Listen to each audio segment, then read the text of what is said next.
ലൈംഗിക ചുവയോടെ ലൈംഗിക ദാരിദ്ര്യത്തോടെ നോക്കുന്ന ഒരുപാട് മലയാളി പുരുഷന്മാര് സോഷ്യൽ മീഡിയയിൽ ഉണ്ടെന്നാണ് ഈ ഡോക്ടർ പമ്പ എന്ന ഡോക്ടർ പറയുന്നത്. അതായത് ഇൻസ്റ്റഗ്രാമിൽ 33-34 മില്യൺ ആളുകൾ ലൈംഗിക ചുവയോടെയും ലൈംഗിക ദാരിദ്ര്യത്തോടു കൂടി നോക്കുകയും കമന്റ് ഇടുകയും ചെയ്യുന്നുണ്ടെന്നാണ് പറയുന്നത്.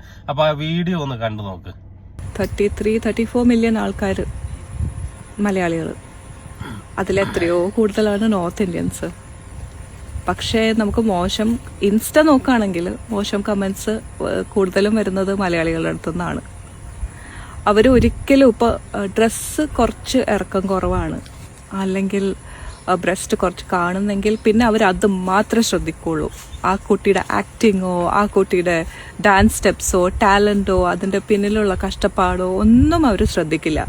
അതും ആ ഡ്രസ്സ് മാറിക്കിടക്കുന്നത് മാത്രമേ ശ്രദ്ധിക്കുള്ളൂ. അതിനെപ്പറ്റി മാത്രമേ കമൻറ്റ് പറയുള്ളൂ. ഞാൻ 90% ആൾക്കാരുടെ കാര്യമാണ് പറയുന്നത്. അതല്ലാതെ കാണുന്ന 10% ആൾക്കാരും ഉണ്ട്.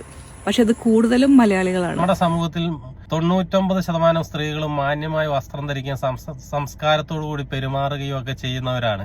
1% സ്ത്രീകളാണ് സ്വന്തം റീച്ചിനും പണം സമ്പാദിക്കാനും വേണ്ടി ഇങ്ങനെ തുണിയില്ലാതെ ഒക്കെ നടക്കുന്നത്. ഇവരുദ്ദേശിക്കുന്നത് തുണിയില്ലാതെ നടന്ന് പല ഭാഗങ്ങളിലും പുരുഷന്മാർ നോക്കണമെന്ന ഉദ്ദേശത്തോടു കൂടി തന്നെയാണ് ഇവർ നടക്കുന്നത്. എന്നിട്ട് അത് നോക്കുക, കമന്റുകൾ ഇടും. ചില ആളുകൾ കമന്റ് ഇടും, ചില ആളുകൾ അത് തുറന്നു പറയും. അത് പറയുമ്പോൾ പുരുഷന്മാർക്ക് മുഴുവൻ കുറ്റം. നമ്മുടെ നാടിന്റെ അവസ്ഥ എന്താ അല്ലേ? ഇവര് തുണിയില്ലാതെ നടക്കുന്നത് ഒന്നും പ്രശ്നമില്ല എന്നാണ് ഇവര് പറയുന്നത്.